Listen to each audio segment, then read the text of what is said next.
राम मंदिर श्रद्धा, यहाँ पर श्रद्धा का बहुत बड़ा केंद्र, लोगों की आस्था यहाँ से जुड़ी है। लेकिन चढ़ावा चोरी का ये जो मामला है सबको चौंका दिया है।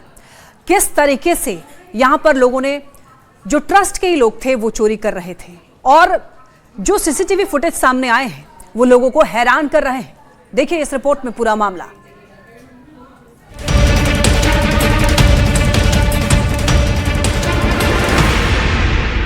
रामलला के दरबार में हर दिन लाखों श्रद्धालु अपनी श्रद्धा के साथ दान चढ़ाते हैं। कोई नोट डालता है, कोई सोना चांदी, तो कोई अपनी मेहनत की कमाई का हिस्सा भगवान को अर्पित करता है। लेकिन मई महीने के आखिर में जब मंदिर ट्रस्ट ने बैंक में जमा हो रही रकम का ब्यौरा खंगाला तो कुछ आंकड़े मेल नहीं खाए। यहीं से पहली बार चोरी का शक पैदा हुआ।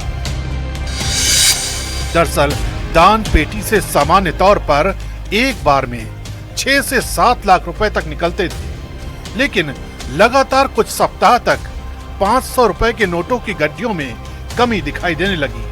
रकम का ये अंतर छोटा नहीं था और बार बार सामने आ रहा था।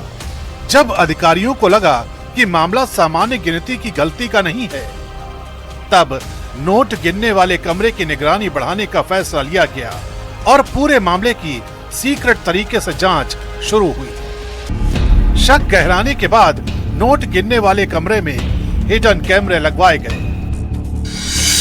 करीब एक सप्ताह की रिकॉर्डिंग देखने के बाद अधिकारियों को कथित चोरी का तरीका समझ आया। फुटेज में दिखाई दिया कि नोट गिनने की प्रक्रिया में शामिल कुछ कर्मचारी सामने लगे सीसीटीवी कैमरों के ठीक सामने खड़े हो जाते थे। इससे कैमरे में काउंटिंग से जुड़ी तस्वीरें रिकॉर्ड नहीं हो पाती थी। इसी दौरान दूसरा साथी तैयार की जा रही नोटों की गड्डियों से कुछ नोट निकालकर अपने कपड़ों में छपा लेता था। सामने लगे कैमरों में ये सब साफ नहीं दिखता था, लेकिन हिडन कैमरों ने पूरी घटना रिकॉर्ड कर ली। जांचकर्ताओं के अनुसार यही फुटेज बाद में पूरे मामले का सबसे अहम सबूत बनी।